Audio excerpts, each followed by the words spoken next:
मित्रों, आज का प्रसंग है मृतक शरीर को शमशान ले जाते समय जब घर से बाहर निकालते हैं तो उसके पैर घर की तरफ और सिर शमशान की तरफ होता है। वहीं थोड़ी दूर चलने के बाद में दिशा बदल दी जाती है और मृतक व्यक्ति के पैर शमशान की तरफ और सिर घर की तरफ कर दिया जाता है। आखिरकार ऐसा क्यों होता है? तो जो इस रहस्य को जान लेता है उसे जीवन में कभी दुख का सामना नहीं करना पड़ता।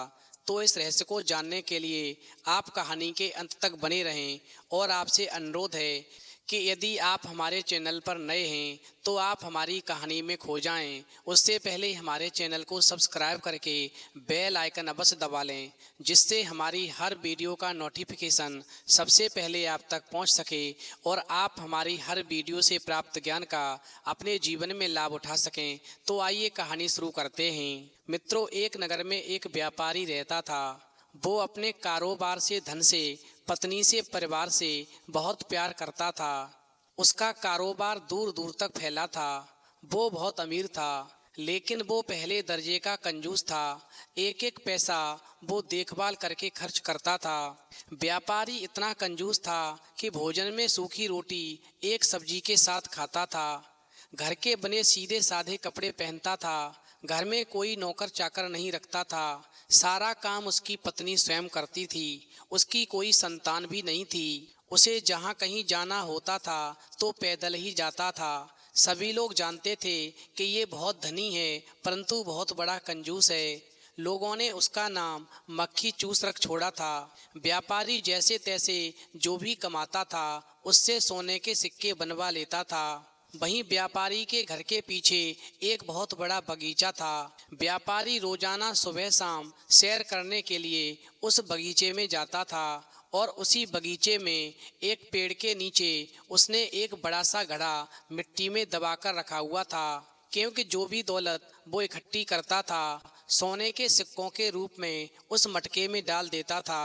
वहीं शाम हो जाने पर व्यापारी घर में केवल एक दीपक ही जलाता था और यदि उसकी पत्नी को घर के किसी दूसरे कोने में काम करना पड़ता तो केवल वही दीपक उठा कर के उसे लेकर जाना पड़ता था, तभी वो रात के अंधेरे में उजाला कर पाती थी। मित्रों, व्यापारी अपनी जोड़ी हुई दौलत के बारे में कभी भी किसी को नहीं बताता था। यहाँ तक कि उसकी पत्नी को भी इस बात का आभास नहीं था कि उसका पति इतनी दौलत इकट्ठी कर रहा है। पत्नी तो हमेशा यही समझती थी कि उसके पति का कारोबार मंदा है, इस कारण वो रूखा सूखा भोजन खाकर रहते हैं और मुझे भी रूखा सूखा भोजन खिलाते हैं। वहीं व्यापारी की पत्नी बेचारी बहुत सीधी सादी थी। वो घर से बाहर कभी निकलती ही नहीं थी। वो ये भी नहीं जानती थी कि लोग उसके पति को कंजूस मक्खी चूस नाम से भी पुकारते हैं। मित्रों, व्यापारी की पत्नी की भी हमेशा ये इच्छा होती थी कि वो भी नए नए कपड़े पहने, नए नए आभूषण बनवाए, लेकिन पति की आमदनी बहुत कम जानकर के पत्नी चुपचाप रह जाती थी और कभी भी व्यापारी के सामने किसी भी चीज़ की फरमाइश नहीं करती थी। यदि किसी वक्त भोजन में सब्जी या रोटी बच जाती थी तो व्यापारी उसे फेंकने नहीं देता था और वो उसी बचे हुए भोजन से दूसरे वक्त पेट भर लिया करता था। मित्रों, कंजूसी का आलम ये था कि वो पूरे घर में जूते या चप्पल पहनना भी पसंद नहीं करता था। व्यापारी हमेशा कहता था कि जूते जितना कम पहनूंगा उतने ज़्यादा समय साथ देंगे, मुझे बार बार जूते खरीदने नहीं पड़ेंगे। आखिरकार घर में जूते चप्पल की ज़रूरत ही क्या है? यदि मैं हर समय जूते चप्पल पहनूंगा तो ये जल्दी घिस जाएंगे और फिर मुझे नए खरीदने पड़ेंगे। मित्रों, इतना ही नहीं, यदि व्यापारी बाजार में कभी नाई से बाल कटवाने जाता तो अपने सिर के सारे बाल कटवा कर आता, यानी सारे बाल सफासट करा आता, ताकि कम से कम 6 महीने तक नाई के पास जाने का झंझट ही ना रहे। वहीं घर के दरवाजों या खिड़कियों को तब तक बंद नहीं करता जब तक बहुत ज़्यादा ज़रूरत नहीं होती। उसका विचार था कि बार बार दरवाज़ा खोलने या बंद करने से दरवाज़ों के जोड़ घिस जाते हैं। वहीं भीतर पहनने के कपड़े भी रोजाना वो नहीं धुलवाता था। उन्हें एक दिन एक तरफ से पहनता था, दूसरे दिन पलटकर दूसरी तरफ से पहनता था, ताकि साबुन का खर्चा ज्यादा न हो। मित्रों, इस तरह व्यापारी जो था हर रोज पैसा बचा करके कंजूसी करने की नई नई तरकीब सोचा करता था। वो सुबह शाम बगिया में टहलने जरूर जाता था। वहीं जब टहलने जाता था तो व्यापारी की पत्नी सोचती थी कि मेरा पति शायद अपनी सेहत बनाने की खातिर बगीचे में टहलने जाता है, परंतु व्यापारी का बगीचे में जाना कुछ अलग ही मकसद होता था। यानी व्यापारी लगभग हर रोज धन रखने या उसे देखने के लिए बगीचे में जाता था। यदि संभव होता तो उन सिक्कों को गिनकर भी आता था। यदि कभी जल्दी में होता तो जमीन में मिट्टी हटाकर मटके में रखी असरफियों को निहारता, फिर बंद करके वापस चला आता। मित्रों, ये सिलसिला काफी समय से चला आ रहा था, परंतु एक दिन एक चोर ने बगीचे की दीवार से व्यापारी को पेड़ के नीचे धन छिपाते हुए देख लिया। वहीं उसकी निगाहें यानी चोर की निगाहें उस धन पर अटक गईं और रात होने का इंतजार करने लगा। मित्रों, रात होते ही चोर पूरे मटके की सारी असरफियां निकाल करके 9-2-11 हो गया, यानी वहां से भाग गया। इधर सुबह को व्यापारी जो था चोरी की वारदात से बेखबर होकर के बगीचे में सैर करने पहुंचा, और जब वो उस पेड़ के पास में पहुंचा जहां पर उसने खजाना दबाकर रखा हुआ था, तो उसका कलेजा धक से रह गया, क्योंकि जिस स्थान पर उसका मटका था वहां मिट्टी खुदी हुई थी और खाली मटका दिखाई दे रहा था। फिर तो ऐसा नज़ारा देख कर के व्यापारी ने सोचा कि जल्दी से घर जाकर पहले रानी और फिर राजा को इसकी खबर दूं, परंतु पैर थे कि दुख और घबराहट के मारे आगे बढ़ने का नाम ही नहीं ले रहे थे। व्यापारी 2-4 कदम ही चला था कि बेहोश होकर के गिर गया। वहीं जब बहुत देर तक वो घर नहीं पहुंचा तो उसकी पत्नी बगीचे में पहुंची और जैसे तैसे पड़ोसियों की सहायता से व्यापारी को घर पर लेकर आ गई। मगर व्यापारी जो था सदमे के कारण और ज्यादा बीमार पड़ गया। वहीं हर रोज वैद्य जो थे उस व्यापारी को देखने आने लगे, परंतु दवा का कोई लाभ नहीं हो पा रहा था। वहीं व्यापारी ने पत्नी को चोरी के बारे में बताया तो पत्नी सुनकर के सन्न रह गई और वो भी धन की चोरी की बात सुनकर के दुखी रहने लगी। वहीं व्यापारी की बीमारी का हाल सुनकर के उसका परम मित्र जो था उससे मिलने के लिए आया। इस प्रकार जब व्यापारी के मित्र ने व्यापारी की आप बीती सुनी तो वो समझ गया कि व्यापारी की बीमारी का कारण धन की चोरी का सदमा है, और फिर उसने तुरंत ही वैद्य का इलाज बंद करा दिया और फिर अपने मित्र व्यापारी से बोला, तुम जानते हो कि तुमने धन कहाँ रखा है? तुम मुझे इतना बताओ कि तुम उस धन को क्यों इकट्ठा कर रहे थे? वहीं व्यापारी कहने लगा, हे मित्र, मैं इस धन को अपने लिए इकट्ठा कर रहा था। वहीं मित्र कहने लगा कि जिस धन को तुम अपने लिए इकट्ठा कर रहे थे और अपने लिए ही कभी उसे खर्च नहीं करते थे, तो व्यापारी बोला, मेरे मित्र, मैं इस धन को अपने भविष्य के लिए जोड़ रहा था, ताकि जब मैं बूढ़ा हो जाऊं तो ये धन मेरे काम आए, और यदि इस बीच में मुझे कोई संतान हो जाए तो संतान को मेरी संपत्ति और खजाना मिल जाए। वहीं व्यापारी की बात को सुनकर के उसका मित्र कहने लगा, जब तुम इस उम्र में उस धन का उपयोग नहीं कर रहे थे तो बुढ़ापे के लिए उसका मोह कैसा?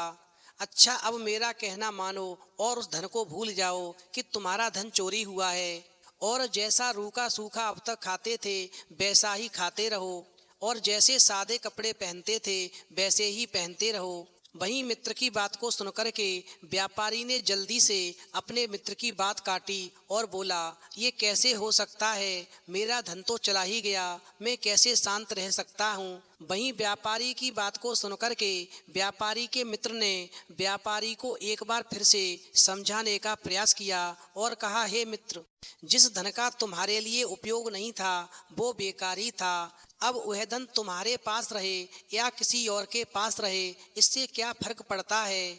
हो सकता है कि वो चोर जो तुम्हारे धन को चुरा कर ले गया है वो उस धन को गाड़ने की बजाय अपने परिवार के लिए खर्च करे। अब तुम केवल इतना सोचो कि तुम्हारा धन वहीं मटके में रखा है, और यदि पहले जैसी जिंदगी बसर करना चाहो तो वैसी जिंदगी बसर करो। और यदि तुम्हें इस चोरी से कुछ शिक्षा मिली हो तो आगे से जितनी कमाई करो अपने व भाभी के सुख के लिए उस धन का उपयोग करो।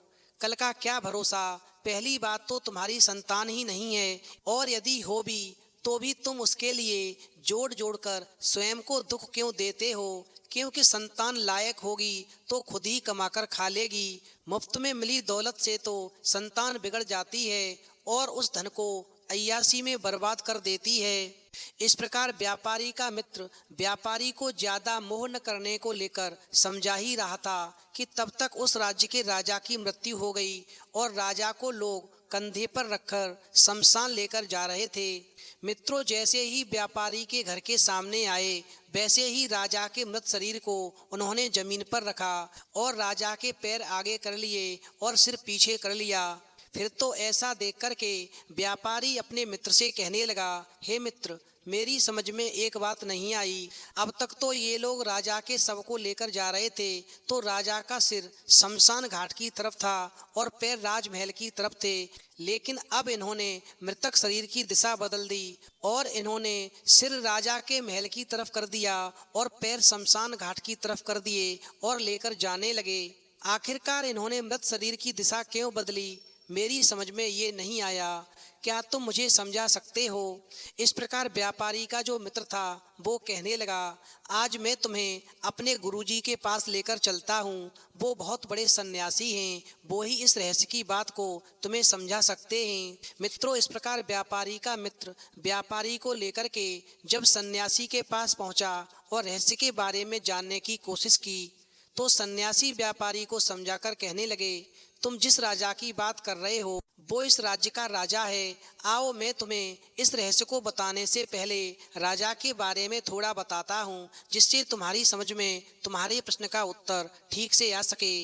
मित्रों, इस प्रकार सन्यासी व्यापारी से कहने लगे, तुम जिस राजा की बात कर रहे हो ये राजा बेहद अमीर और शक्तिशाली था। उसके खजाने में सोने चांदी की कोई कमी नहीं थी। उसने अपना पूरा जीवन धन संपत्ति इकट्ठा करने में लगा दिया और वह इस मोह में इतना बंध गया कि हमेशा सोचता रहता था कि मरने के बाद भी उसका धन उसी के पास रहेगा।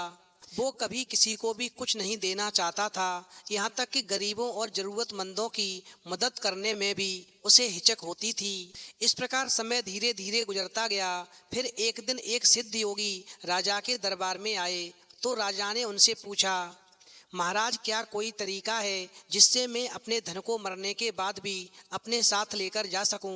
वहीं योगी मुस्कुराए और बोले, हे राजन, मृत्यु के बाद कोई भी अपना धन अपने साथ लेकर नहीं जा सकता है। चाहे तुम जितना भी धन कमा लो, सारे का सारा धन यहीं पर रह जाएगा। सन्यासी आगे कहते हैं, लेकिन राजा को ये बात समझ नहीं आई। उसने सोचा कि जब तक मैं जिंदा हूँ मेरा धन मेरा ही रहेगा, लेकिन नियति को कुछ और ही मंजूर था। वहीं कुछ समय के बाद में राजा गंभीर रूप से बीमार पड़ गया और वैद्य भी उसका इलाज नहीं कर सके। इस प्रकार राजा की मृत्यु हो गई।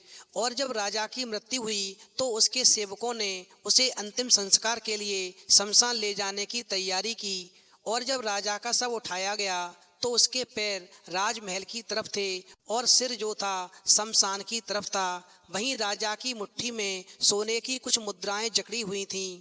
और फिर सेवकों ने जब सबको आगे बढ़ाया तो धीरे धीरे राजा की मुट्ठी खुलने लगी और सिक्के जो थे जमीन पर गिर गए। अब मैं तुम्हें बताता हूँ कि पैर राजमहल की तरफ इसलिए थे क्योंकि राजा को ये एहसास हो सके कि वो अपने परिवार को आखिरी बार देख रहा है। जो उसने परिवार से धन से इतना मोह किया, प्रजा को कष्ट दिया, वो इस बात को समझ सके कि संसार में कोई किसी का नहीं है, मृत्यु अटल है। एक दिन संसार को छोड़कर हर किसी को जाना है। उसने जो कुछ भी कमाया है वो सब यहीं पर पड़ा रह जाना है। और इसी वजह से ये सब कुछ एहसास कराने के लिए मृतक शरीर के जो पैर होते हैं वो घर की तरफ किए जाते हैं ताकि वो अपने परिवार वालों से अंतिम विदा ले सके और उसे इस बात का एहसास हो सके कि उसने जो कुछ भी कमाया था वो सबका सब यहीं पर पड़ा रह गया।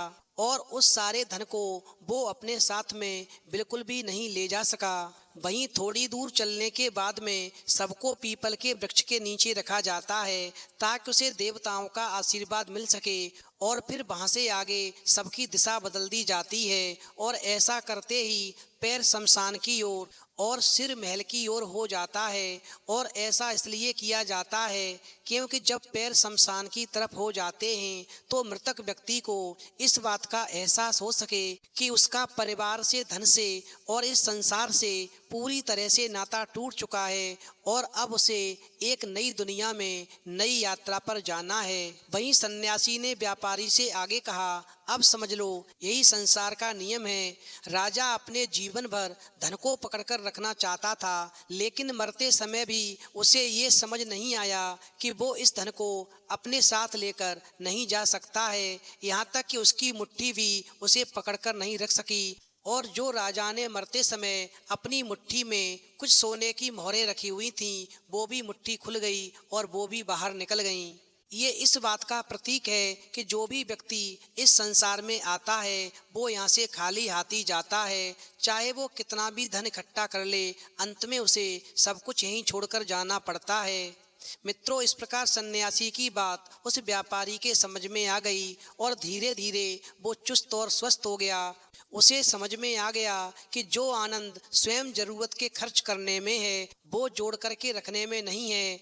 और फिर इसके बाद में व्यापारी अपनी कमाई से उचित खर्च करके पत्नी के साथ में सुख और आराम से दिन गुजारने लगा। तो मित्रों, इस कहानी से हमें सीख मिलती है कि एक दिन संसार छोड़कर हर किसी को जाना है, इसलिए जब तक जीवन है बड़े ही प्यार से जिएं। मोह तो हर कोई करता है, लेकिन इतना मोह भी नहीं करना चाहिए जो मोह के चक्कर में आप अपना जीवन जीना ही भूल जाएं।